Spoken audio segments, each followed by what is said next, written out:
Alors, puisqu'on est juste avant Pourim, on va faire un peu quelques idées sur Pourim, on va étudier quelques idées sur Pourim, pour se préparer à ce grand moment qui est probablement un des plus grands moments de l'année juive. Tu sais quand je me déguisais? Sans aucun doute.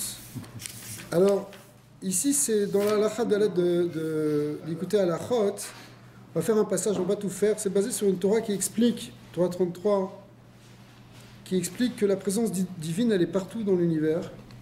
Kadosh Baruch Hu, il remplit le monde entier, sauf qu'il y a des endroits où c'est caché. Effectivement, dans le monde, on ne voit pas forcément que Dieu est là, surtout dans le monde là où il y a des méchants et où il y a du mal. Ça voile la présence divine. Cependant, elle est là. Dans une autre Torah, la Torah Yudbet, Rabbi Nachman explique que c'est ce qu'on appelle le Mahamar Satoun, c'est-à-dire que Kadosh Baruch Hu, il est là même au sein de la plus grande obscurité, là où a priori on pourrait le moins possible trouver le divin. En fait, à Kadosh Baruch Hu, il est là, on peut se tourner vers lui et le trouver à tout instant. C'est tu vas à Calcutta, tu vas à et Pourim, où en fait il y a une guerre contre Amalek, comme c'est connu, et c'est ce qu'on verra après, en fait on va toucher à la plus grande obscurité. Ce qu'avait voulu faire Aman en détruisant le peuple juif, en réalité il voulait amener une négation complète justement de la présence divine. C'était ça l'idée qu'il y avait derrière. La guerre d'Amalek, elle n'est pas seulement contre les juifs, mais c'est une guerre contre Hachem. Comment il peut avoir quelque chose qui est contre lui-même? Alors Rabbi Nachman explique. Quand tu dis, Rabbi Mechila, quand vous dites guerre contre Hachem, ça veut dire toute forme de spiritualité? La négation de la présence divine. Parfait. C'est-à-dire qu'il y a deux possibilités, et c'est ça, ces deux niveaux qui sont dans le mal, en quelque sorte. Il y a un niveau qui s'appelle un mélange de Tov Vara, où il y a du bien et du mal. Alors, c'est possible, il y a du mal, il y a du bien. La présence divine, elle est plus difficile à trouver que dans un endroit où tout est bien, évidemment. Mais il y a un niveau qui est plus bas, où là, il n'y a même plus de bien du tout. C'est du mal pur. Ça, c'est le mal d'Amalek. C'est le mal de Haman. Haman, sa méchanceté est à un point qu'il s'est énervé contre Mordechai. En s'énervant contre Mordechai, il a dit on va détruire tout le peuple juif entier.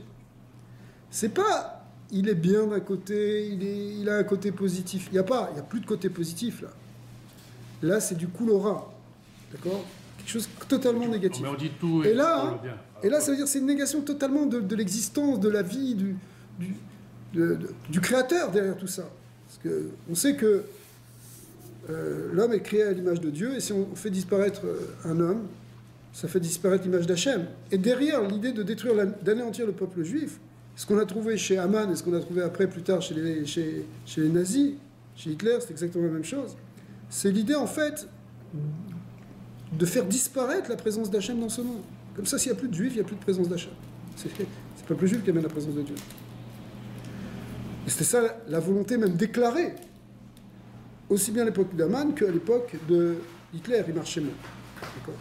Oh, mais c'est qui a envoyé Hitler? Alors, attends, ça c'est une autre Il y a question. une différence entre son but. Alors, voilà. Alors, venez, on va rentrer dans le texte. Il a fait tous les autres.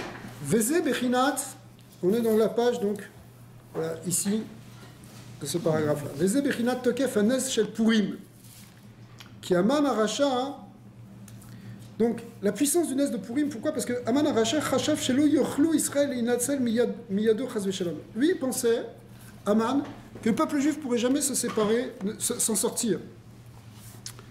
Michamat Sheidgaber Aleyem Betokef Klipat Zu Ashniya Anal. Pourquoi? Parce que il a amené cette force du mal, la pire, ce deuxième niveau dont on a parlé, celui où il n'y a plus de bien, où il n'y a plus rien, et là où il n'y a plus de possibilité de s'en sortir. Aval Hashem Idbara Chamal al Israël Ve'igdim Refoua Lemaka. Mais Akadosh Baruch Hu, il avait pitié de son peuple, et il a préparé la guérison avant la plaie. Qui aya beoto ador Mordechai et Yehudi. Parce que dans la même génération, il y avait Mordechai et Yehudi. Et Mordechai et Yehudi étaient déjà là au palais avant même que Haman monte. D'accord? Donc Akadosh Baruch Hu, il a déjà mis en place Esther, il a mis en place Mordechai. Donc, il y avait les acteurs qui, par la suite, permettraient d'amener la solution. Akadosh Baruch Hu les a amenés avant de faire monter Haman. Votsem tokef ma'alat Mordechai Mouva Bektavim. Dans les écrits, c'est-à-dire en fait dans les écrits du Harizal, il est dit le niveau de la Neshama de Mordechai, c'est un niveau très très élevé. Shaya Or Gadol Venorameot, c'était une très très grande lumière. Vous Bebechinat Ahava Shebedat, c'est le niveau supérieur de l'amour d'Hachem. Il y a deux niveaux. Il y a un niveau qui s'appelle l'Ahava, l'amour, la bonté, qui correspond dans les séphirotes à ce qu'on appelle séphirote à Chesed. Chesed, c'est la première des sphiras qui se dévoile, parce que Dieu a créé le monde en 7 jours. Ça correspond à 7 sphirotes de la révélation, 7 sphirotes qu'on appelle 7 midot aussi. Et la première, c'est Chesed. C'est Yama Dekuleu Yamin, c'est un jour, c'est une mida, une mesure, un attribut qui contient tous les autres attributs. Akadosh Baruch Hu, tout ce qu'il va faire après par la suite, d'amener la rigueur, ou d'amener l'équilibre, ou d'amener l'éternité, etc. C'est tout ça pour arriver à manifester et à dévoiler son amour dans le monde. Mais cet amour-là, il prend sa source dans un niveau encore plus élevé, dans les séphirotes supérieures, ce qu'on appelle Ahava Shebedat, qu'on appelle aussi Rav Chesed, le grand amour d'Hachem. Il y a le Chesed et le Rav Chesed. Rav voulant dire grand. On dit ça dans les attributs de miséricorde. Voilà, Verav Chesed, Vehemet, ça vient du Keter, ça vient des niveaux les plus élevés. Et Mordechai, il dit, la source de son âme vient de ce niveau-là. C'est-à-dire que quand Akadosh Baruch Hu, il a fait descendre cette âme dans le monde, en réalité, il amenait en même temps ce Rav Chesed, ce grand Chesed. D'ailleurs, le Harizal dit, Mordechai en Gematria, c'est même Gematria que Rav Chesed. Ouais. Incroyable. Alors, ce qu'on appelle ici, Bechinat Ahava Shebedat, qui Mordechai Begematria ve Rav Chesed. Rav Chesed, c'est Bechinat Ahava Shebedat. C'est en fait cet amour qui est au niveau supérieur du Dat, pas simplement des midot, pas simplement au niveau, si vous voulez, des sentiments d'amour, des émotions, mais le principe même de la Ahava, qui est Ahava Shebeyamim ou Bechinat Chesed, Shu Yoma de Azil Imkuleu Yamin Kenal. Rav Chesed, c'est Bechinat Ahava Shebedat. Mais le Rav Chesed, ça c'est ce niveau supérieur, celui qui vient de l'esprit divin en quelque sorte. Shu le Ma'alam Chesed Stam, c'est au-delà de l'amour simple. Vous Bechinat Rav Chesed, c'est le grand Chesed. Veze Bechinat Mordechai Kenal. Ou Michamat Shaya Bebechinat Zu, Alken Aya Lo Kohar le Shaber Afilu Klipat Aman Amalek. Et c'est par cette force d'amour très puissante qu'il possédait en lui. On voit, il avait une Ahavat Israël, et quand il a entendu la Xéra, il est allé de famille en famille, de maison en maison, pour réveiller et encourager les gens, et tout le monde s'est mis à prier avec lui. Tout le monde aimait Mordechai. Il avait une force tellement grande que cette force-là, elle a été capable de briser la clipa de Amalek, celle de Haman et d'Amalek. Dainu klipa tashnia anal she'en bashum tov, c'est ce clipa-là qui est de l'obscurité pure. Qui aya yodea ou masik shegam em mekablim chayut mimenu yidbara. Parce qu'en fait, il savait que même dans ce niveau le plus bas et le plus maléfique en quelque sorte, même ça, finalement, ça n'existe que parce qu'il y a Kadosh Baruch Hu qui donne une certaine vitalité à ce niveau-là. Mais ce qu'on appelle le Mahamar Satoum, c'est quoi le Mahamar Satoum? C'est que c'est marqué dans la Mishnah que Be'asara Mahamarot Nivra Olam, Dieu a créé le monde avec 10 paroles, Vayomer Ekim Or, Vayomer Ekim, Tedasher, Aretz, etc. Toutes les paroles qui ont créé le monde. Mais si on compte ces paroles, en réalité, il y a marqué simplement 9 fois Vayomer. Alors, les Chachamim se demandent, mais c'est quoi la dixième parole? La dixième parole, en fait, c'est la première, qui est marquée au tout début, mais pas sous forme d'un Vayomer, mais qui est dite sous la forme de Bereshit. Et la Gemara dit Bereshit, Naami Mahamar ou. Bereshit, c'est aussi un Mahamar. Sauf que c'est un Mahamar Satoum, parce qu'il n'est pas exprimé comme une parole. Dans le Bereshit, qui correspond à la première parole, qui correspond à la Surat Keter, qui est avant que la parole s'exprime, mais c'est déjà une parole, au sens où c'est déjà ce qui fait exister le monde. Et dans Bereshit, Hachem, il fait exister tout ce qui va être dans le monde, en fait, déjà de manière potentielle, et y compris même les forces les plus obscures. C'est-à-dire que les forces du mal, elles reçoivent leur vitalité, non pas de toutes les autres paroles, comme on voit par exemple le ciel prend sa vitalité du mot Vayomer le Kim, Yerakia. Dieu a dit qu'il y ait le ciel, c'est ça qui donne la vitalité au ciel pendant toute l'histoire de la création. Quand Dieu dit qu'il y ait des végétaux, c'est ça qui donne jusqu'à aujourd'hui la vie à toute l'existence végétale. Maintenant, les forces du mal, elles prennent leur existence et leur vitalité dans ce mot Bereshit. Sauf que dans ce mot Bereshit, c'est quelque chose qui est fermé, qui est satoum. On n'entend pas une parole. C'est juste Bereshit. Ouais. Et donc, c'est ça tout. Mais pour autant, de là, on voit que Akadosh Baruch Hu, il se cache derrière tout, y compris même derrière les forces, oui, même derrière les forces du mal. Bechinat Ahava Shebedat. Et en fait, ça, c'est une force d'amour très grande d'Akadosh Baruch Hu, qui est ce shoresh là, cette racine de l'amour qu'on appelle Ahava Shebedat. Et ça, ce point-là, il correspond dans les Neshamot à la Neshama de Mordechai. Qui Mordechai aya nechaz misham, il venait de ce niveau. Alken ayalo asagazu, c'est pour ça qu'il percevait ça, il comprenait ce processus. Et c'est comme ça qu'il avait une possibilité lui-même de pouvoir agir sur les forces négatives.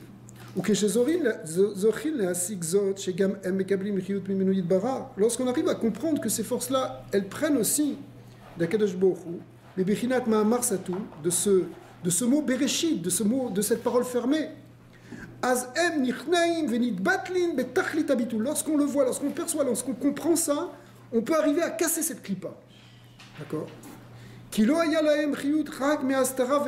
Parce que, en fait, les forces humaines, elles ne prennent leur vitalité que parce que la lumière d'Hachem, elle est cachée. Le mal n'existe que parce que le bien, il est voilé. Mais si on dévoile que derrière, il n'y a que la lumière, il n'y a que la parole d'Hachem, et en fin de compte, il n'y a que le bien d'Hachem, finalement, il n'y a plus de vitalité aux forces du mal.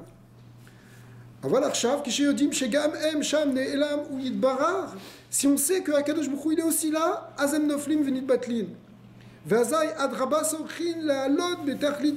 contraire, on peut monter même à un niveau le plus grand. C'est un niveau très très élevé.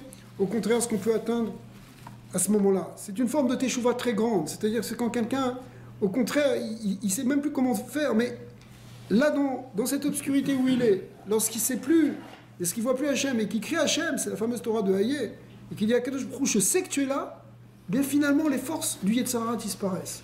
Parce que les forces du Yetzirah n'ont d'existence que parce que la lumière est voilée. Mais dès que tu les révèles, c'est comme des ombres qui disparaissent. D'accord? Parce qu'à ce moment-là, c'est la lumière de la Hava. Yoda, une question.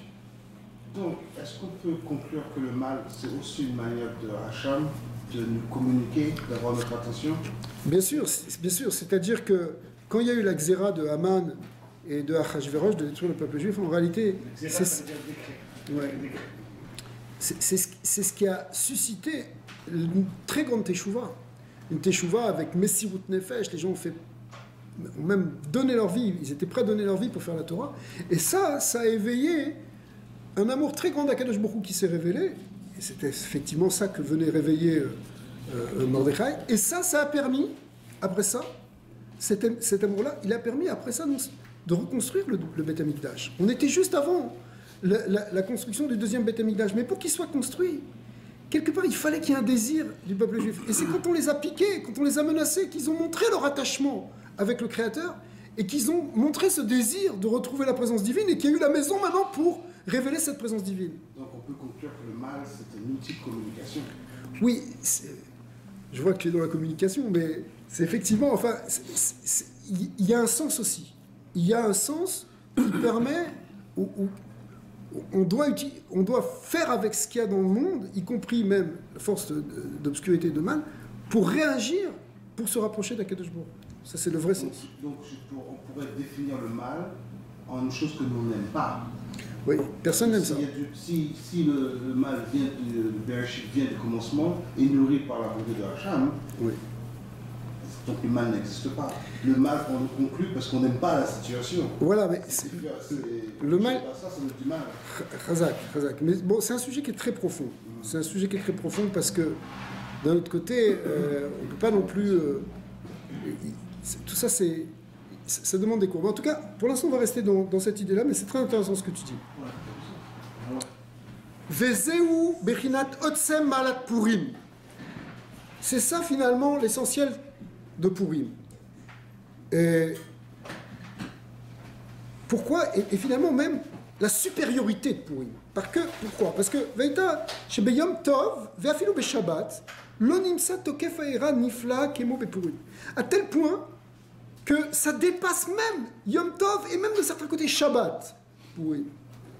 Qui behemet ifli Hashem idbar imanu ve'epar be'ipur elai pour mamash. Parce que c'est une transformation radicale. parlais de conversion tout à l'heure, c'est-à-dire c'est un point où tu vas d'un extrême à l'autre ici, dans Purim, encore plus qu'une conversion normale, on pourrait dire. Kémon Shekatouv, Vena for ou. Le Passouk dit lui-même que Akadosh Baruch Hu a inversé la situation. Pas simplement que Haman a été pendu sur la potence où il pensait pendre Mordechai, et finalement où Amalek s'est fait détruire alors que c'est le peuple juif qui était, etc. Mais, ça c'est extérieurement, mais en fait ça veut dire qu'il y a un retournement complet de ce qu'était la klipa, la force du mal, finalement, c'est la force de lumière qui se révèle. Il a voulu amener cette klipa la plus forte, Shen Sham Shum Tov, dans lequel il n'y a pas de bien. Valiédé à Tzadik Mordechai n'est pas pour Mamash. Et grâce à Mordechai le Tzadik, finalement tout a été inversé.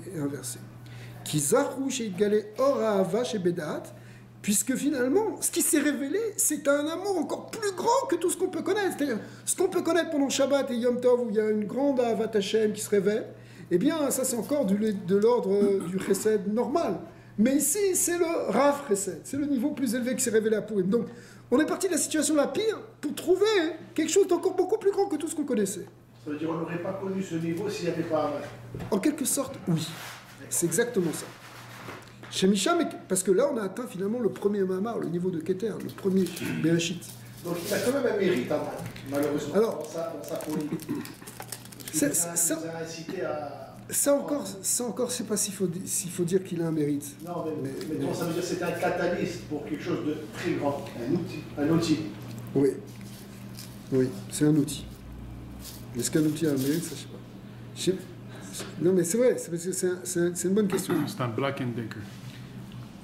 Chez Misha, Mekabelet Chayut Aklipa Anal, Mi Godel à Astara, Ve'arshav Dilgale Or Aganouz Azé, Ve'en Mitbatlu Kenal, Ki En Chiyutam Rak Me Astara Venal. Et finalement, ce qui se dévoile, c'est ce qu'on appelle aussi dans le Zohar le Or Aganouz. Cette lumière-là, ce Rav Chesed, c'est la lumière cachée qui était là au départ de la création, que Dieu a cachée au tout début. Au moment du Tzimtzum Rishon, quand Dieu a contracté sa lumière, il a voilé cette lumière, et c'est pour ça que ça a permis la force d'obscurité, finalement, à l'obscurité et après même au mal d'exister. Et bien maintenant, avec cette histoire de Purim, au contraire, finalement, c'est cette grande lumière qui était là au début de la création qui se révèle, ce qu'on appelle le Or Aganouz, ce fameux or qui était aussi dans le Gan Eden. Ve'alken yema Purim lo ya'averu. C'est pour ça que la Gemara va dire que les jours de... Enfin, c'est pas la Gemara, c'est le Passouk lui-même, mais on va apprendre de là que non seulement les jours de Purim, on va les faire chaque année, mais que ça disparaîtra pas même les Hatid Lavo, c'est-à-dire dans le monde futur, alors que les autres fêtes vont disparaître, mais Purim va demeurer. Pourquoi? Parce qu'il y a une supériorité à Purim. Vekol ha-moadim betlim chutz mi-Purim. Tout va être annulé finalement. Un jour, on va dépasser toutes les fêtes parce qu'on sera dans une fête encore plus grande qui sera celle du Olam Haba. Mais Purim demeurera. Qui Purim ou Bechinat itgalut or ha'ava shebedat sheitgalel le'atid lavo. Parce que c'est justement cette lumière-là d'amour très grand qu'on appelle ha'ava shebedat. C'est ça l'essence du monde futur. Ouais, de ce qu'on appelle le'atid lavo, le monde futur. Ve'alken lo yitbatlu yemei ha'Purim afilu le'atid. Donc dans le futur, Purim ne disparaîtra pas. Qui colle à Moadim, Zechel Etziat Mitzrayim. Si on réfléchit bien, à chaque fois qu'on fait une fête, même Shabbat, on dit c'est Zechel Etziat Mitzrayim. C'est un souvenir de la sortie d'Égypte. C'est ça, c'est le départ de tout. Veitziat Mitzrayim, Ayash Yatsu Mitrad Yad Paro. On était à ce moment-là sorti de Paro. Ou Paro, ou Roche l'école à Klipot. On sait, d'après le Zohar, que Paro, c'est celui qui est à la tête de toutes les forces du mal. Ce qu'on appelle Roche à Klipot. Aval, Afal Piken, ou Bechinat Aklipa, Shiu Etzel Idgalut Ayamim Vamidot. Mais, cependant, ce n'est pas une clipa aussi forte que celle d'Amalek. C'est encore une clipa qui empêche le dévoilement des 7 lumières de ce chesed classique, ce chesed de la Sourate Chesed. Qui Paro Otiot Oref. Pourquoi? Parce que Paro, c'est les mêmes lettres que la nuque. Vesham Amakom, Shematrilina Mochin Leired, ou Litpachet Bechinat Yamim Midot. Or, la nuque, elle représente ce qui fait le lien entre la tête et le corps, c'est-à-dire entre les influx supérieurs spirituels et les émotions. Et pour que les émotions puissent grandir, il faut que ça descende d'en haut. C'est pour ça que quand on médite sur la grandeur de Dieu, ça génère des émotions dans notre cœur, des émotions d'amour et de crainte pour Hachem. C'est ça La base de la avoda, de la tefila est basée sur ça. On médite sur Hachem et ça grandit nos émotions.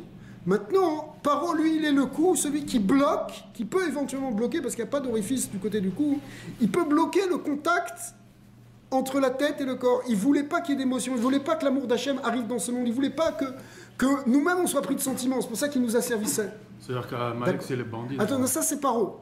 Maintenant, Vesham Achizat Paro, ou Bevadaï ou Klipa Chazaka, ça c'est très fort, attention. Vekashi Meod, Mechash Achizato, Bevitrilat Beatchala Mamash. C'est au contraire, c'est quelque chose qui attaque au départ. Avant même que tu commences à avoir des sentiments, tac, il t'attaque. Aval, ou Samour Librinat Ayemim Ve'amidot. Aval Amal, Amalek, ou Shoresh Ara Ve'aklipa. Lui, il est encore lui, Amal et Amalek sont dans un niveau encore beaucoup plus grand. Leur racine, elle est beaucoup plus grande. Bebechinat, Reshit Goyim Amalek. Le principe même des Goyim ici, c'est Amalek, ça veut dire, il est, ce qu'on explique dans le Zohar, c'est même pas une question de peuple, c'est Reshit Goyim Amalek, ça veut dire, il est la source de la Klippa. Il est le principe même de la Klippa. Amalek, c'est américain? Non. Ki ou yonek meastara, ve'alama adat ve'amuchid. Parce que lui, il prend sa vitalité, Amalek, dans le voilement du date et des mouchim, pas le voilement des midot, pour ceux qui comprennent. Bebechinat ma'amar satum, kenal. Asher ifshar le'achniu le bat lelokim kizochin le'or ha'avash bedat, parce que pour détruire cette clipa, il faut au contraire une grande lumière, cette lumière de la havash et bedat, les mains qui est au-delà du chesed normal, ce qu'on appelle yamim ve'amidot. Ve'alken. Kol yamim tovim shem bechinat yemet tov. Donc tous les yamim tovim, c'est quoi? C'est des yamim dans lesquels il y a du tov. Shebe otan yamim asa shemit bararimanu nisim be'etziat mitzrayim. Ça rappelle des miracles, en particulier la sortie d'Égypte. Ve'irniu yemei hara ve'itgabru yemei hatov. Et là-bas c'est le tov qui l'emporte sur le ra. Ve'alken eno osin yom tov. Alken ve'alken anu osim yom tov. C'est pour ça qu'on en fait des yom tov. Pourquoi Pessar c'est un yom tov? Parce qu'à Pessar, le mal qui était en Égypte a été anéanti par le bien d'Hachem.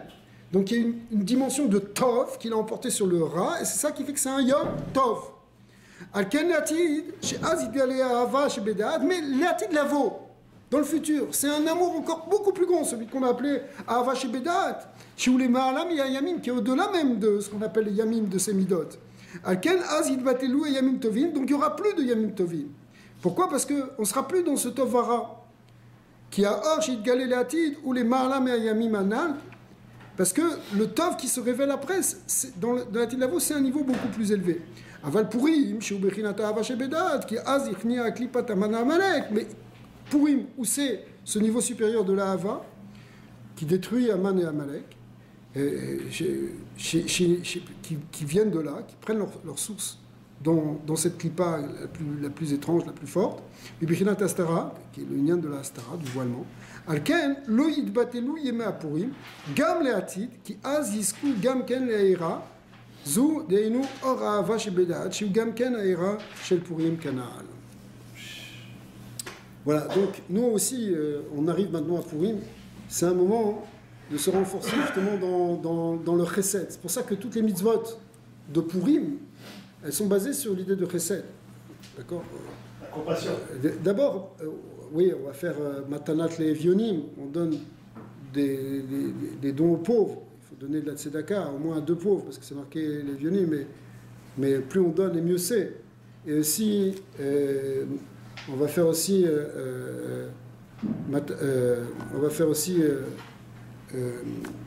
Mishloar Manot, Ishlareu, on va envoyer des cadeaux à des amis pour renforcer la hava et reconstruire le lien d'affection et d'amitié avec l'autre. Donc, ce sont des mitzvot de chesed. Le mishté aussi, le festin, c'est quelque chose aussi où on doit dévoiler notre cœur dans la hava, on mange tous ensemble, on boit du vin exprès pour être dans la simcha, pour dévoiler la hava qui est dans notre cœur. Même la Megillah, qui est la première des 4 mitzvot en réalité, la Megillah aussi qui raconte le Nes, elle fait descendre, en racontant toute cette histoire, ça fait descendre aussi ce chesed d'Hachem dans le monde. Donc tout le lien de Purim, c'est développer le chesed, un chesed qui est au-delà. C'est pour ça qu'il y a une halakha par exemple, Va'af chesed. Comment nous on peut l'accomplir ce chesed? C'est d'abord en ayant confiance dans ce qui s'est passé avec Moi je sais Mordechai. c'est quoi. Faire du chesed. Ouais, et beaucoup de shidochim. Afrazak. C'est marqué Kol la pochette Yad be Purim Notnimlo. C'est marqué dans le Shulchan Aruch que n'importe qui tend la main, on lui donne. On regarde pas qu'est-ce qu'il fait, qu'est-ce qu'il est, est-ce qu'il est raoui, il n'est pas raoui. On donne la tzedaka. Ce lien là, si nous on est comme ça, Akadosh Baruch Hu, il va aussi tendre sa main miséricordieuse sur nous aussi. Et il va t'envoyer un chèque. Baruch Adonai Olam, Amen, Amen.